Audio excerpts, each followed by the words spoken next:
Olá, minhas amigas, meus amigos, semana terminando e eu quero ler para vocês o meu artigo que saiu em 38 jornais, como esse aqui, nesta semana. Se vocês não leram, eu vou ler para vocês com alguns comentários, né? O assunto é Supremo. Eu sei que é um assunto assim que está se estendendo, né? Mas a cada dia a gente tem uma surpresa lá do Supremo, que nos traz não só insegurança jurídica, mas principalmente insegurança institucional. Bom, eu queria lembrar que se alguém não tiver inscrito, junte-se a nós, vamos chegar juntos aí a 2 milhões, né? E ao final, dê o seu like ou seu dislike e mande suas observações.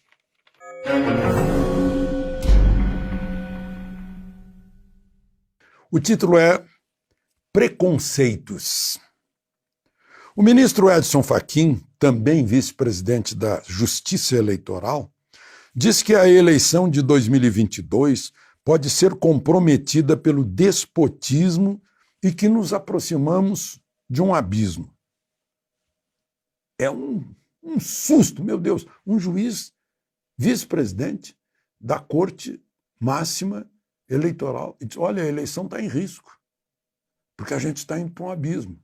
Uau, ele disse isso numa palestra para a Sociedade Paranaense, ou Associação Paranaense de Direito Eleitoral. Aí, continuando. E que a democracia, diz o ministro Fachin, tem um cavalo de Troia de autoritarismo. E que seria bom para a democracia se Lula tivesse podido ser candidato em 2018. Condenado 2 vezes, ele acha bom ser candidato a 2018. Ele quis dizer, tomara que Lula tivesse podido, teria chance de ser presidente hoje, não estaria o outro. Lá dentro deve ser isso. Para os jornais, ele se referia a Bolsonaro, porque ele não disse o nome de ninguém. Aí os jornais todos disseram, cavalo de Troia, o déspota, tudo isso, ele está se referindo a Bolsonaro. Quer dizer, ele vê no presidente da República um déspota. Sempre imaginei que um juiz devesse ser isento. Ele pôde fazer campanha para Dilma enquanto era professor, advogado, né? Mas agora é juiz. Terá isenção depois dessas revelações para julgar no Supremo e no TSE ações envolvendo Bolsonaro ou mesmo Lula? É uma grande pergunta, gritante, né? Um juiz que expressa suas opiniões pessoais dessa forma, de forma enfática, de forma assustadora. Essa história de pode não ter eleição, estamos no abismo, tem um cavalo de Troia contra a democracia, depois vai julgar. A propósito, o ministro Marco Aurélio está sendo um rebelde. Semana passada, na quarta-feira, ele foi voto único num 9-1 para atender a um pedido da Rede e do Partido Socialista Brasileiro, impedindo que a ABIN compartilhasse informações de outros órgãos públicos. No seu voto vencido, o ministro Marco Aurélio afirmou que partidos de oposição se utilizam do Supremo para fustigar o governo num ranço contra um serviço de informações e contra um presidente de direita. Deixou bem claro, é isso que a gente tem visto, né? Os partidos que perdem em plenário recorrem ao Supremo. Os partidos que perderam nas urnas recorrem ao Supremo para tentar anular o resultado das urnas, para tentar anular a vontade da maioria no plenário. E o Supremo entra para defender a democracia, que é a vontade da maioria. Bom, recuso-me a julgar com base em preconceitos, concluiu Marco Aurélio. Ou seja, estão julgando com preconceito.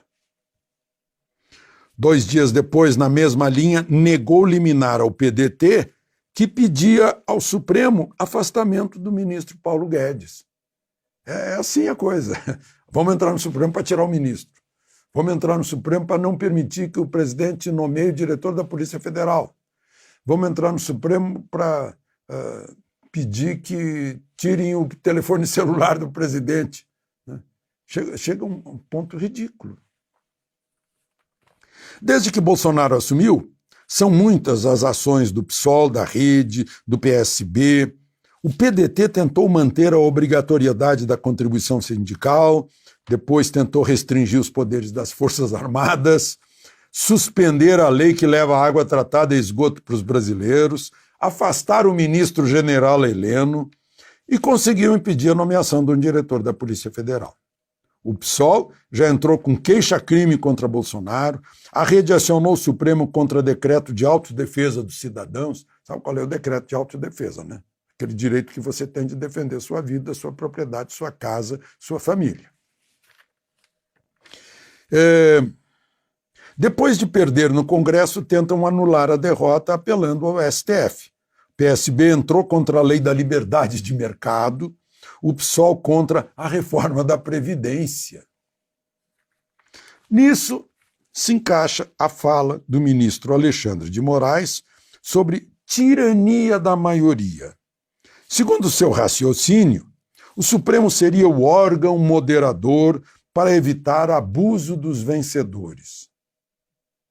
Não tem nada disso na Constituição, dizendo qual é a atribuição do Supremo, que é o intérprete da Constituição. Ora, sempre se soube que democracia é a vontade da maioria. Quando é imposta a vontade da minoria, aí sim se trata de uma tirania, que a gente vê nas ditaduras. Também tirania da maioria é quando a maioria do legislativo impõe vontade diversa da vontade da maioria dos eleitores. Mas no caso presente é o Supremo, como instrumento de partidos minoritários, que imporia vontade diferente da expressa pela maioria das urnas. O ministro Moraes fez esse sofisma para justificar a ação do Supremo, né, e a atuação, numa atuação que o rebelde Marco Aurélio identifica como preconceituosa. E o ministro Fachin parece confirmar com as declarações que ele fez lá para os paranaenses, parece confirmar essa ideia de Marco Aurélio. De Brasília, Alexandre Garcia.